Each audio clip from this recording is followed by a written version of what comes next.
സച്ചി വന്നത് കാണുമ്പോൾ രേവതി ഇങ്ങനെ മനസ്സിൽ പറയും, എങ്ങനെയെങ്കിലും ആ മരുന്നൊന്ന് കുടിപ്പിക്കണം, എങ്ങനെയാണ് ഞാനത് കുടിപ്പിക്കുക ഈശ്വര എന്നൊക്കെ ഇങ്ങനെ മനസ്സിൽ വിചാരിക്കും കേട്ടോ.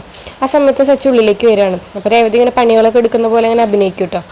അങ്ങനെ അഭിനയിച്ച് നിൽക്കുന്ന സമയത്ത് സച്ചി ചോദിക്കും, അച്ഛൻ എന്നോട് മിണ്ടണില്ല, അച്ഛൻ എന്താ ഞാൻ വരുന്ന സമയത്ത് നിന്നോട് സച്ചി എന്നൊക്കെ പറഞ്ഞിട്ട് പറഞ്ഞിരുന്നല്ലോ, അതെന്താ പറഞ്ഞിരുന്നത് എന്ന് ചോദിക്കും.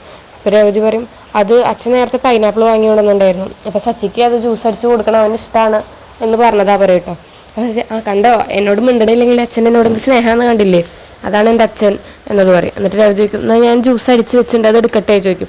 അതൊക്കെ ചോദിക്കാണ്ടോ, നീ എടുക്കുക, ഞാനൊന്ന് ഫ്രഷ് ആയിട്ട് വരാം എന്ന് പറഞ്ഞിട്ട് സച്ചി അങ്ങനെ മുകളിലേക്ക് കയറി പോവുകയാണ്. ആ സമയത്ത് രേവതി അടുക്കളയിൽ വന്ന് നോക്കുമ്പോൾ ചന്ദ്രമതി അത് എടുത്ത് കുടിക്കുന്നതാണ് കേട്ടോ.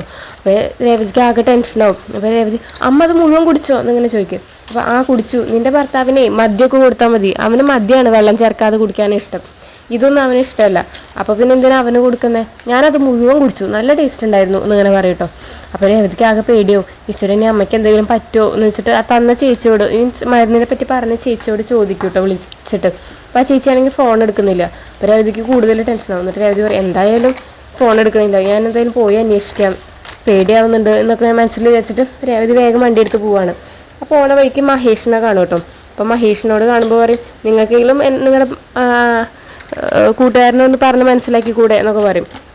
അപ്പോൾ മഹേഷ് പറയും, സച്ചി അങ്ങനെ ഒരിക്കലും ചെയ്യില്ല, അവനങ്ങനെ കള്ളു കുടിച്ചിട്ട് രാവിലെ നേരങ്ങളിൽ വണ്ടി ഓടിക്കില്ല, അതെനിക്ക് നന്നായിട്ട് അറിയാം, നിങ്ങളൊക്കെ അവനെ തെറ്റിദ്ധരിച്ചാൽ അവന് ഭയങ്കര സങ്കടം ഉണ്ട് എന്നൊക്കെ അങ്ങനെ പറയും കേട്ടോ.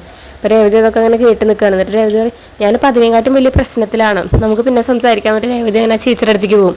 ചേച്ചി പറയാം, വയറിന് സുഖം ഉണ്ടാവില്ല, അത്രയും പ്രശ്നമുള്ളവരാണ്, തട്ടിപ്പോകുന്നില്ല എന്നങ്ങനെ പറയും കേട്ടോ.